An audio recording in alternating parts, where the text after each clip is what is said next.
Estamos de volta com o segundo bloco do Passando a Bola Mesa Redonda e o assunto agora é o Flamengo, que conseguiu uma vitória histórica na Vila Belmiro, uma vitória que não ocorria há mais de 30 anos, 33 anos, para ser mais específico. A última vitória foi em 76, com o gol do Vanderlei Luxemburgo, técnico do atual Santos. O Flamengo foi à Vila Famosa, conquistou uma vitória por 2-1, um jogo complicado, um jogo até feio, mas o que importa é a vitória e também sendo comandado aí pelo interino Andrade no jogo 1000 em Brasileiros também. Tudo conspirou, o Andrade, uma figura histórica do clube, conquistando num jogo histórico uma vitória que só pode ser histórica. E aí? O Flamengo não jogou tão bem, mas eu acho que o que vale é a representação do jogo, a importância do jogo, né? Em termos de resultado, foi um ótimo resultado, isso é inegável. O Flamengo nunca tinha ganho uma partida oficial do Santos lá na Vila Belmiro, mas em termos de jogo foi uma partida horrorosa. Assim, um dos piores jogos que eu vi desse campeonato. Ganhou menos pior, né? Ganhou menos pior, como o André Rizek comentou o jogo no Sport TV, ele falou pra mim, assina embaixo. E foi um jogo muito ruim, principalmente o time do Santos eu acho time fraco. O Vanderlei também escalou ali 3 volantes, Roberto Brum, o Rodrigo Souto e o Germano, são 3 jogadores também que não fazem muita diferença e tal. O Germano até acho um pouco melhor, consegue sair um pouco mais pro jogo. Mas mesmo assim, né? Mas eu achei, o que eu acho curioso assim, do time do Flamengo, há quanto tempo que o Léo Moura não joga bola? E isso faz uma diferença. Carioca, exatamente. Esse ano todo, praticamente. O Kleberson também, desde que voltou da seleção, é outro jogador, não tá jogando praticamente nada. O tempo inativo na reserva é uma desculpa? Porque ontem até o Júnior falou no comentário. Não sei, essa história tudo bem. Tudo bem, mas... Acho que interfere um pouco, interfere, mas também... Você ficar um mês, você vem no ritmo de jogo, jogando bem, você ficar um mês parado... Ele chegar no nível, aquele nível. Não, tá jogando muito bem. Mas também não justifica, já era pra ter voltado há muito tempo também. E outra coisa, o Everton lá à esquerda, já deu pra ele. Aí é murro na ponta. Exatamente, ele é um jogador que é jovem, tudo bem, pode ser uma grande promessa. Em primeiro lugar, ele não é ala esquerda, ele é meia.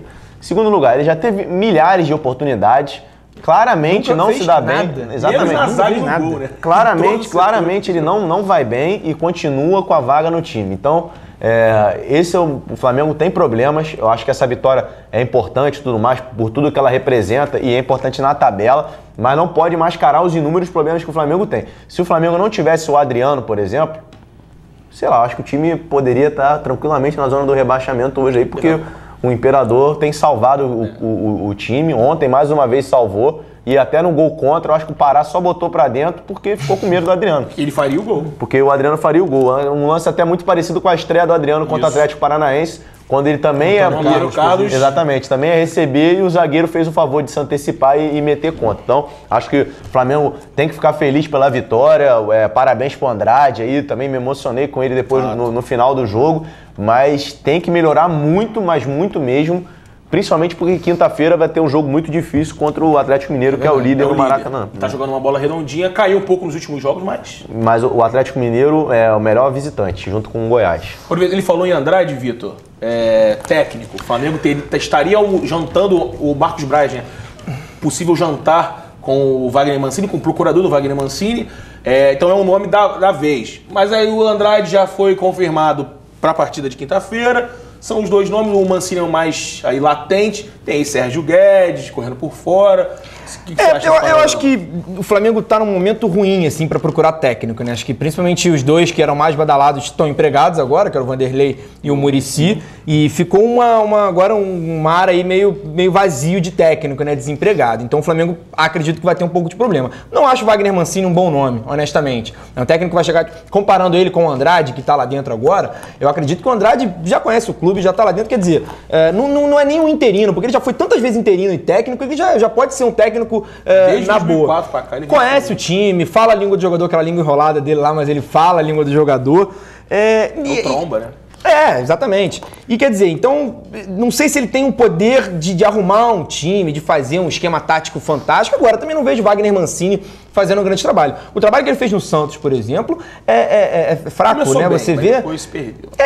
Hoje o Luxemburgo, até que você estava falando de técnico, desculpa te cortar, mas o Luxemburgo vai ter um problema grande nesse time, né? Porque o time não tem gente. O ataque perdeu agora o Rony e o Alex Pereira. O Alex Pereira, perdão. O Kleber Pereira.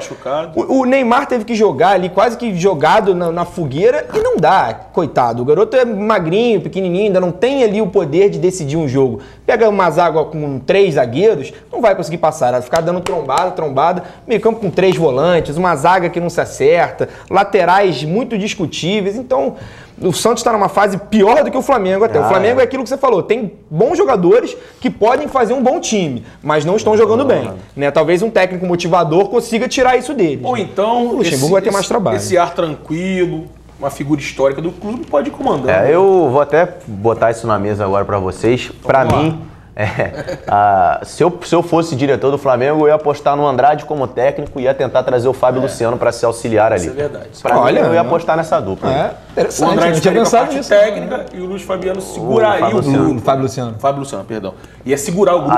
Até eu ouvi uma entrevista do Léo Moura, colocaram para ele dessa possibilidade do Fábio Luciano voltar e a alegria que o Léo Moura demonstrou, né, que seria muito importante. Então acho que seria, eu concordo com o Vitor, assim, o Wagner Mancini, para mim, pode ser um bom treinador, mas não conhece o Rio, nunca teve por aqui, não conhece o Flamengo. Pra mim, não, sinceramente, falando a linguagem correta, não aguenta a pressão pra mim, do Flamengo. Seria engolido clube como o Flamengo, da Gávea, que vive sempre em ebulição, ainda mais em ano eleitoral, eu acho que o Wagner Mancini não aguenta a pressão. Então, é aquela coisa, pra quem nunca passou pelo Flamengo, pra quem nunca se enfrentou agora, o Flamengo sequer, acho que nunca chegou a jogar no Maracanã contra o Flamengo. Então, é complicado você, né, pegar uma bomba. O Flamengo é uma bomba.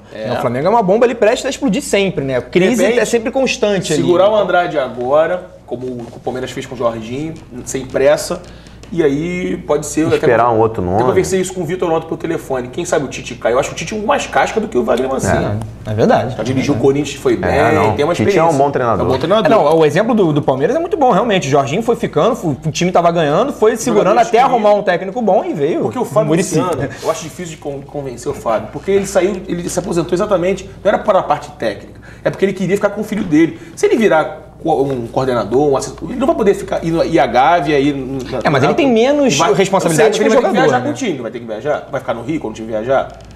Então eu acho que mas isso é uma questão de ser costurado ali. Até porque eu acho que essa possibilidade que eu levantei aqui, não acredito realmente que vai acontecer, né? Mas pra mim, se eu pudesse escolher, eu apostaria nisso. Na Gávea o pessoal pensa nisso. Penso, mas você acha sinceramente que não digo nem no Fábio Luciano, mas de manter o Andrade? Promover, efetivar o Andrade, só trazer o Fábio? Se tivesse difícil trazer um técnico, ele ficar aí mais 5 rodadas e vencer tudo. Aí de repente ele pode continuar, não sei. E saindo de Flamengo, falar do maior rival do Flamengo, o Vasco da Gama, que na Série B perdeu outra partida. Tinha conseguido aí uma sequência boa de vitórias, tinha retornado ao G4, mas perdeu fora de casa.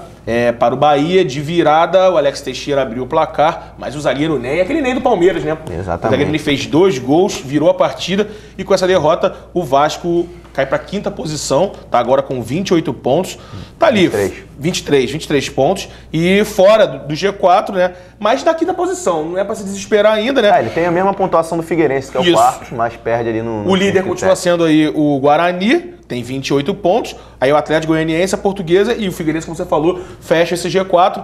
É o Vasco, mas eu acho que essas derrotas vão acontecer. Quem esperava uma campanha absurda como a do Corinthians não conhece futebol, tava viajando na maionese. Sim. Vai ser uma campanha dura, sofrida, mas vai ficar subir. Acho que não foi nada para desesperar. Fora de casa foi contra o Bahia é um time tradicional, um time que pode vencer o Vasco dentro de casa. Acho que acontece, foi a 2ª derrota só do Vasco no campeonato, né? Então, quer dizer, a outra tinha sido com o time reserva, né? Para o Paraná. Então, acho que está muito bem encaminhado, o Vasco vai subir quase com certeza. Só para encerrar esse assunto Série B, a gente falou do Figueirense, entrou no G4, destacar o atacante Rafael Coelho, é o artilheiro da Série B com 10 gols, parece ser um belíssimo jogador. Já tinha jogado bem pelo Figueirense no ano passado e esse ano desandou a fazer gol. No passado ele era reserva, agora ele é o titular. Atacante meio marrentão, mete o gol e faz cara feia. Assim, esse é o típico atacante que faz a festa no domingo de Páscoa, né? Mete o golzinho, Rafael Coelho. É a festa do narrador, das matérias do dia. Rafael Coelho.